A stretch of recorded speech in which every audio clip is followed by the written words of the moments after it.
Welcome to this deep dive, and we're going to be taking a look at the book of Hebrews, Okay. specifically chapter 10. Sounds good. And I got to say, Yeah. this one is, it's pretty intense, Oh, yeah. but also like really relevant, Okay. even if you're not, super religious or anything. Interesting. Yeah.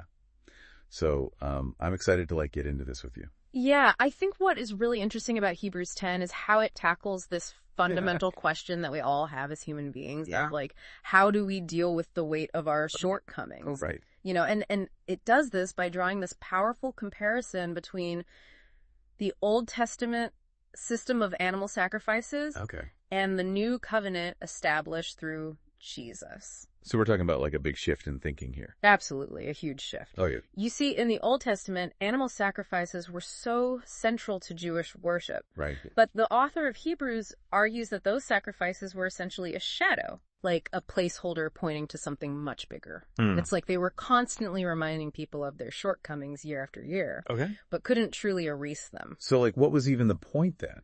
That's a great question. Yeah.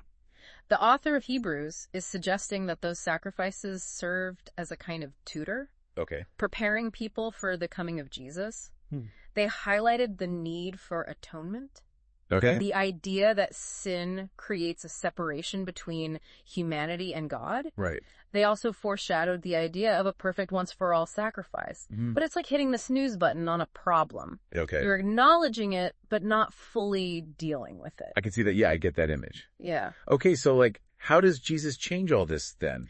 Well, Because like Hebrews 10 presents his sacrifice as like the ultimate solution, right? exactly. It's like the old sacrifices were black and white photos, and then suddenly Yeah. you see the world in vivid color. Oh, wow. The language used to describe Jesus' sacrifice is incredibly powerful. Once for all, perfected for all time. Those are some pretty strong words. They're not just casual phrases. They point to something radical and transformative. Okay, so this isn't just like adding another sacrifice to the list. No. It's like a whole different way of looking at it. Precisely. And to understand the magnitude of this shift, Okay. we need to unpack the role of Jesus as our high priest. Okay, now if someone is not familiar with that term, Sure. like what are we even talking about here? We'll think of a high priest as a mediator Okay. or an ambassador between humanity and God. So Jesus isn't just like the sacrificial lamb. He's like our representative Exactly. or advocate before God. That's a great way to put it. Okay. And Hebrews describes him as sitting at God's right hand. Mm-hmm. It's like having the best lawyer in the universe permanently on your case.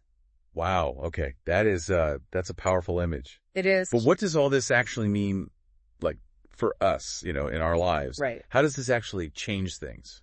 Well, this is where Hebrews 10 gets truly revolutionary.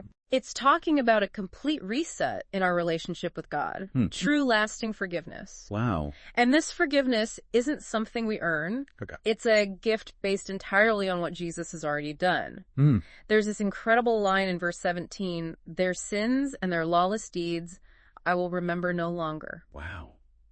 Imagine that, a clean slate, a fresh start. That's pretty mind-blowing when you think about it. It is. So it's not about us trying to, like, be good enough for whatever. Right. It's about just receiving this gift. Exactly. Wow. And that leads us to another key concept in Hebrews 10, Okay. the new covenant. A covenant is basically a solemn agreement. Mm-hmm. And this new covenant is radically different from the old one. In what way? It's not about external rules and rituals, Okay. but about an internal transformation. Oh, Instead of a law written on stone tablets, right. it's about God's law written on our hearts and minds. Hold on. Written on our hearts. What does that even mean? That's a great question. Like, do we just suddenly know, like, right from wrong? Or Right. do our desires change? Like, how does that work? Those are some of the questions that Hebrews 10 invites us to wrestle with. Okay. This idea of an internal transformation Yeah. is central to the new covenant. Okay. It suggests that through Jesus, we're not just forgiven, Right. we're empowered to live differently. Okay. Instead of being driven by fear or the need to prove ourselves, we can live from a place of love and grace. This is pretty amazing. It is. But how does that even happen? Right. Is that like automatic, or is there something we have to do? Well, that's a great question, and that's what we're going to be exploring in the rest of this deep dive. All right, so stay tuned, and we'll be right back after a short break. Yeah, that's something I think about a lot. Like, if it's such a radical change, Mm-hmm. How does that actually work in like everyday life? Right. Well, that's where this call to persevere comes in. Okay. And this is a theme that runs throughout Hebrews 10. You see this amazing gift of forgiveness. Right. It's not a free pass to just do whatever we want. Oh, okay. It's an invitation to a deeper, more authentic way of living. So it's not just like believing certain things. Yeah. It's about like letting that belief change how you act. Yes, exactly. Yeah. Okay. Hebrews 10 challenges us to hold fast to our confidence in Jesus, to support each other, Okay. and to live out this new reality in tangible ways. So like, how do we do that?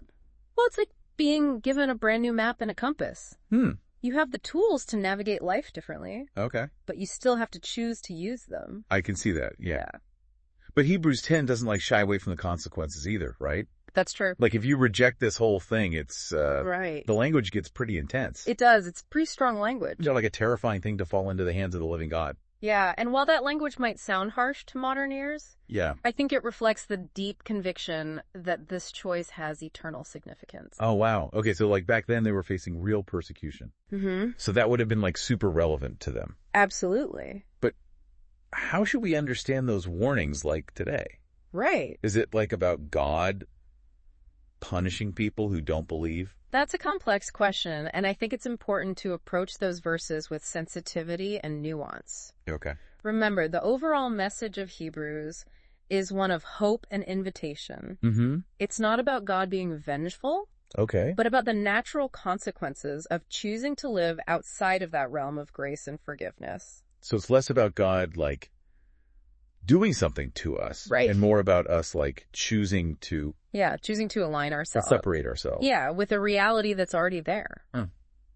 Okay. I like that. Yeah. That's interesting. It's not about avoiding punishment, Right. but about embracing this incredible gift that's being offered. Okay. And I think I see that in verse 26. Mm-hmm. For if we deliberately keep on sinning after receiving the knowledge of the truth, Right. no further sacrifice for sins is left. Exactly. Like it's not that God is like taking it away. Right. It's just like we're choosing something else. Yeah, we're cutting ourselves off from that possibility. Wow, that's Yeah. heavy. It is a powerful statement. And that makes me think about the idea of shrinking back. Yes. That's mentioned later in the chapter. Right. Is that kind of connected to this? Absolutely. Okay. Shrinking back is about letting fear, doubt, complacency Mm-hmm. prevent us from fully embracing the life that Jesus offers. So like, what does that look like? Well, it's like being invited to an incredible banquet, Okay. but choosing to stay outside because you're afraid of what might be on the menu. And that banquet is like the fresh and living way. Exactly. Okay. It's not just about escaping punishment. Uh-huh. It's about stepping into a life of freedom and abundance. But that can be kind of scary, right? It can be. It often requires courage. Yeah. A willingness to step outside of our comfort zones. Right. Like, how do you even find that courage? Well, Hebrews 10 also talks about holding on to our confidence and remembering our past struggles. Those verses are so important because they remind us that we're not alone in this journey.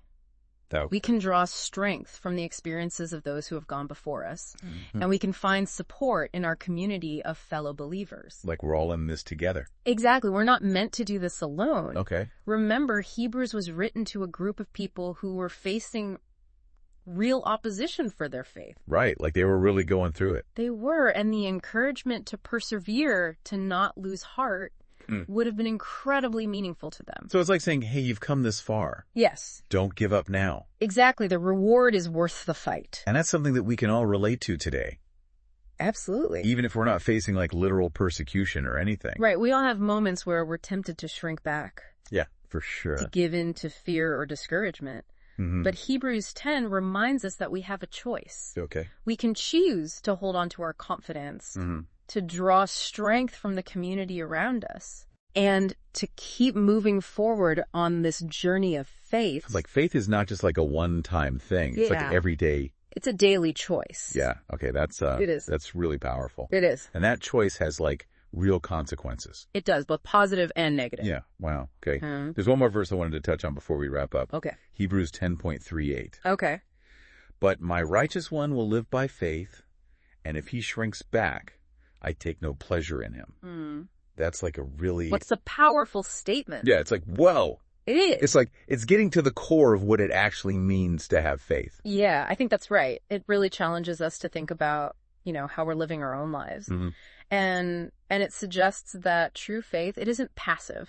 Right. It's not just about, believing the right things or going through the motions. Right. It's about a deep, unwavering trust in God that shapes everything. Like our actions. Our actions, our choices, our way of being in the world. So it's not enough to just say we believe. Right. We have to actually live it out. You got it even when it's hard, even when we're afraid. Yeah. And I think that's where this whole shrinking back thing comes in. Exactly. It's about letting those things hold us back. Yeah. Fear, doubt, complacency, all those things that can kind of keep us stuck. And prevent us from experiencing the fullness of what God has for us. Yes, exactly. It's like we're given this incredible gift, but we're too afraid to open it. It's like we're given the treasure map, but we don't actually go on the adventure. That's a great way to put it. So this verse is like a call to action. It is. It's saying, step out in faith, even when you don't have all the answers. Even when you don't know what's going to happen. Yeah, and that could be pretty scary. It can be, but I think that's where the real excitement lies. So Hebrews 10,